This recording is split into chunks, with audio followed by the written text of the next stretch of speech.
بسم الله الرحمن الرحيم. الحمد لله رب العالمين، والصلاة والسلام على سيد الأنبياء والمرسلين وعلى آله وأصحابه أجمعين. أما بعد،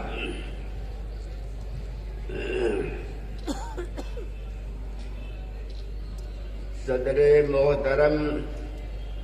اور قابل قدر حضرات علماء کرام اور دور قریب سے آئے ہوئے تمام مخلصین محبین حضرات، آج کی یہ مبارک تقریب حضرت مولانا زاہد حسن صاحب رحمۃ اللہ علیہ کی سوانح پر لکھی ہوئی کتاب،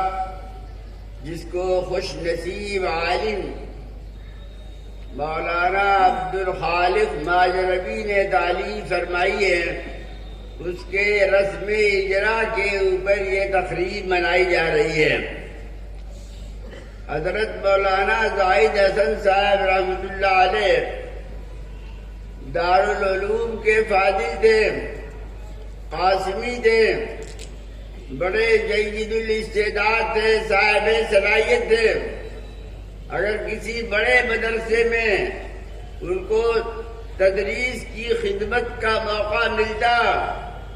تو بہت دور تک چمکتے، بہت نیک نام بنتے، لیکن اللہ تبارک تعالیٰ نے ان کے ذریعے سے دوسری اور بنیادی اور ٹھوس خدمت لی، اور وہ کیا؟ حضرت مولانا نے اپنے زہد و تقویٰ کی بنا پر اپنے پیر طریقت حضرت مولانا شاہ عبدالقادر صاحب رائے عبد اللہ علیہ کے مشن کو زندہ کرنے کی کوشش میں لگے رہے۔ حضرت مولانا کا یہ خیال تھا کہ دیہاتوں کے اندر، گاؤں کے اندر زیادہ سے زیادہ مکاتب قائم کیے جائیں، دینی مکاتب قائم کیے جائیں، کیونکہ دیہاتوں میں عام طور پر بچوں کی تعلیم و تربیت کا کوئی نظام نہیں ہوتا، اور گاؤں میں بہت سارے خرافات، رسم و رواج ہوتے ہیں، اس کی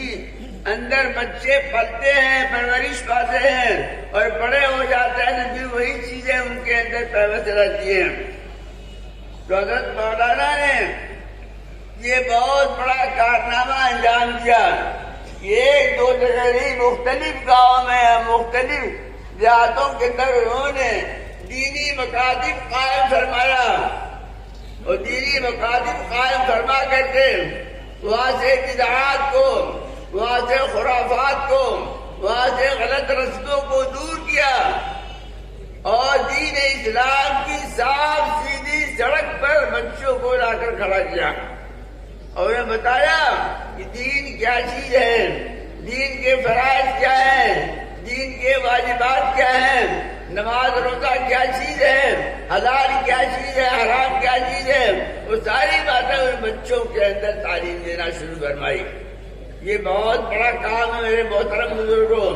کسی بڑے مدرسے کا قائم کر لینا یہ کوئی اتنا کمال نہیں ہے جتنا چھوٹے مدرسوں کا قائم کرنا